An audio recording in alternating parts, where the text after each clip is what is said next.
Assalamualaikum warahmatullahi wabarakatuh. Perkenalkan, nama saya Mesya Putriasati dari kelas 4B dengan NIM 23011007. Di sini saya akan mempresentasikan model connected dalam pembelajaran terpadu di sekolah dasar. Langsung saja ke pengertian. Pengertian ini saya kutip dari Fogarty 1991, yang mana model connected yaitu pendekatan terpadu yang menghubungkan beberapa kompetensi dasar dalam satu mata pelajaran.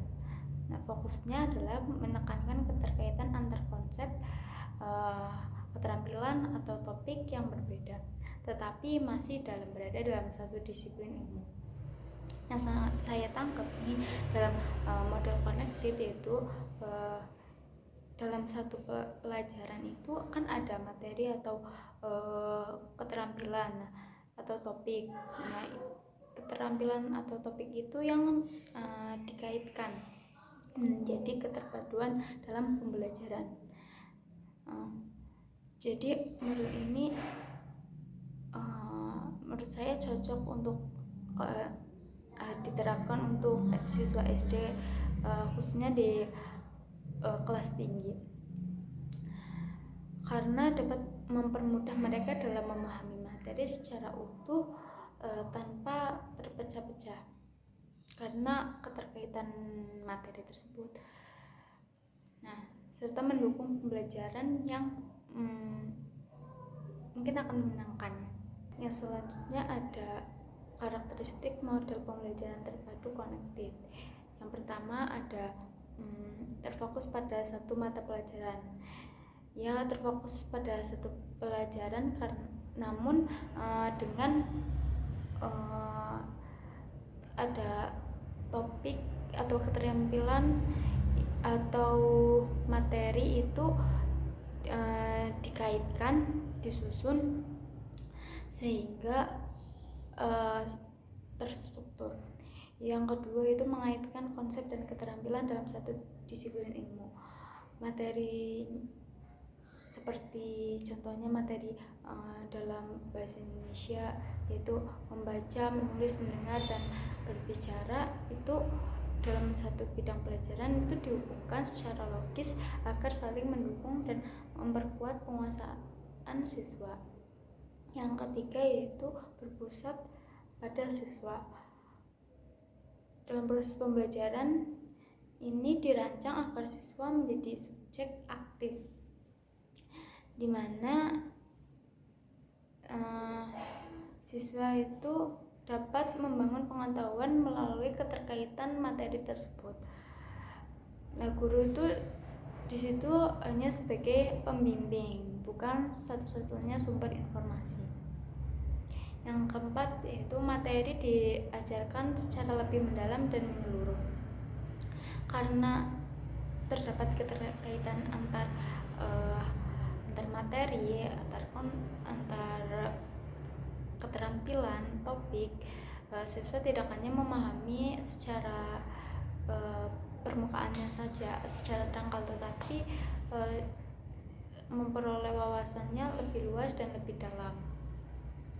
Yang kelima, pembelajaran menyeluruh dalam satu mata pelajaran.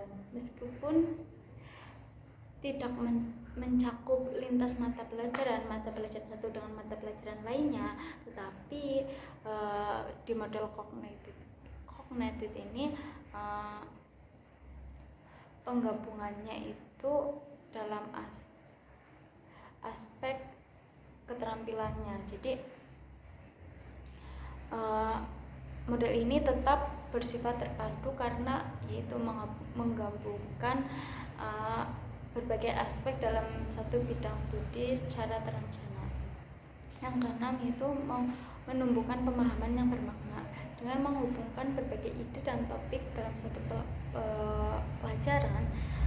Siswa diharapkan dapat melihat keterkaitan antar apa yang mereka pelajari, sehingga proses belajar menjadi lebih relevan dan bermakna. Selanjutnya ada kelebihan dan kekurangan. Nah, di sini saya juga mengutip dari Fogarty 1991. kelebihan modul connected. Yang pertama yaitu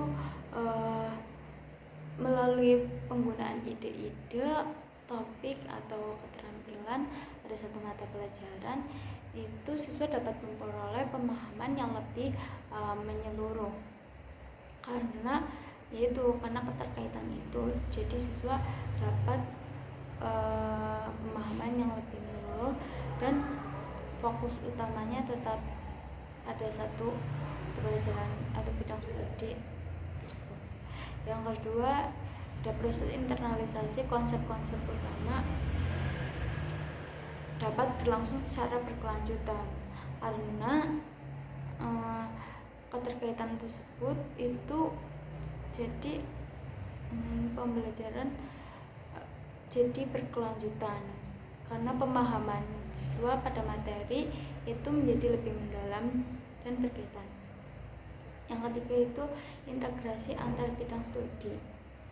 Integrasi antar bidang studi ini memberi peluang bagi siswa untuk menelaah, merumuskan ulang, menyempurnakan, dan menyatukan berbagai ide dalam rangka memecahkan suatu permasalahan. Nah, selanjutnya ada kekurangan model kognitif. Yang pertama, hubungan antar mata pelajaran terkadang masih tampak terpisah, ya karena ini yang digabungkan itu materinya atau keterampilannya atau topiknya. Jadi antara satu mata pelajaran dengan mata pelajaran yang lainnya itu tampak terpisah. Yang kedua, ada model ini tidak secara otomatis mendorong kolaborasi antar guru, ya karena kenapa tidak mendorong kolaborasi antar guru, karena yang dipadukan kan materinya. Jadi pada satu mata pelajaran itu yang dipadukan materinya, jadi enggak ada sangkut pautnya dengan materi yang lain, jadi tidak ada kolaborasi antar guru.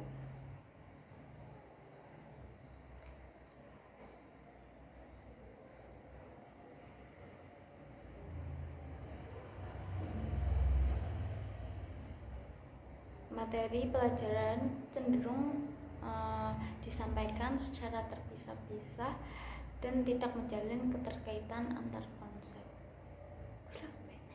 Yang ketiga yaitu persiapan pembelajaran terpadu bisa memakan waktu lebih lama dari pendekatan pembelajaran tradisional yang berfokus pada satu mata pelajaran. Mungkin kayak gini, memang dalam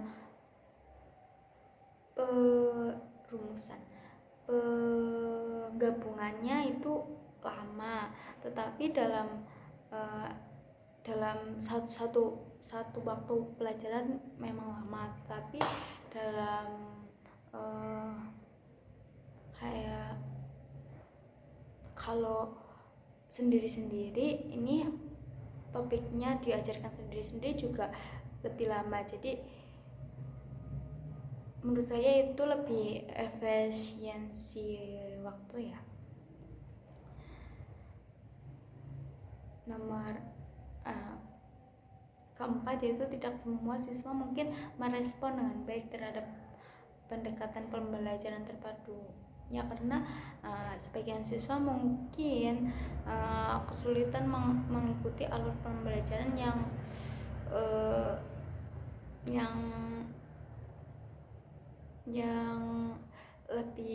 kompleks, yang lebih rumit ya, mungkin karena merasa kewalahan dengan banyaknya informasi yang disajikan dalam satu waktu.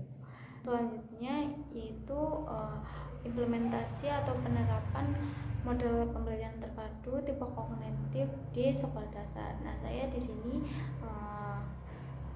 akan mencontohkan dengan bahasa dan sastra Indonesia pada jenjang SD, khususnya pada pembelajaran apresiasi sastra. Pendekatan ini itu mengintegrasikan keterampilan mendengarkan, membaca, menulis, dan berbicara dalam satu rangkaian aktivitas yang saling berhubungan secara terpadu atau tematik dan sistematis.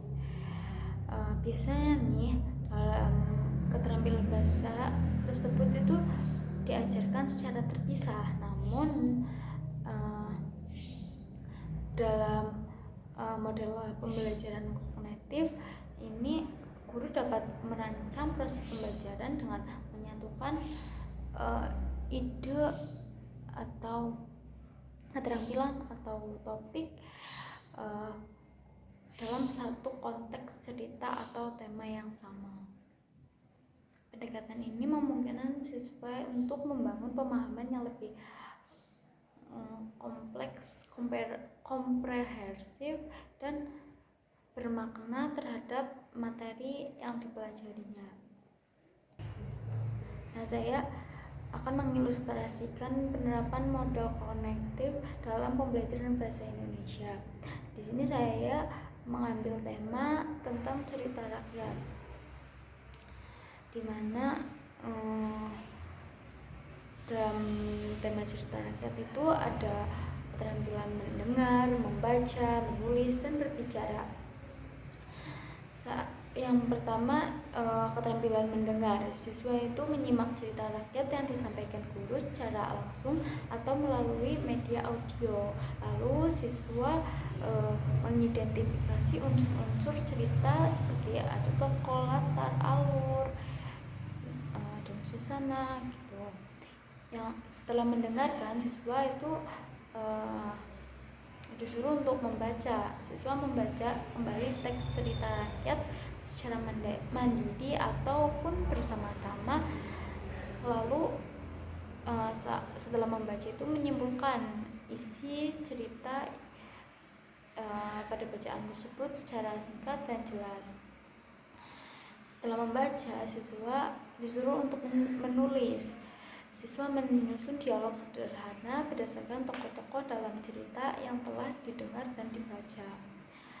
Dalam menulis itu dapat melatih kemampuan untuk menyusun teks,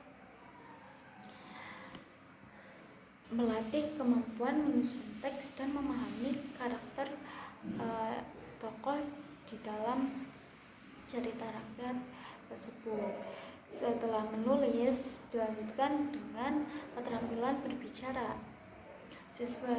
Siswa memerankan tokoh cerita dalam kegiatan bermain peran dengan memperhatikan lafal, intonasi, ekspresi, sehingga dapat meningkatkan keterampilan berbicara secara komunikatif dan ekspresif. Nah, dalam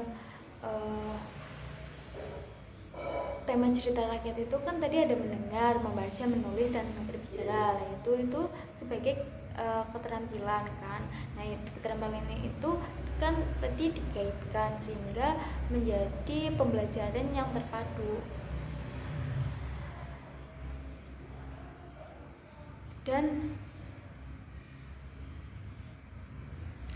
dikemas menjadi satu pembelajaran yang saling melengkapi. Sekian presentasi dari saya, semoga bermanfaat. Terima kasih.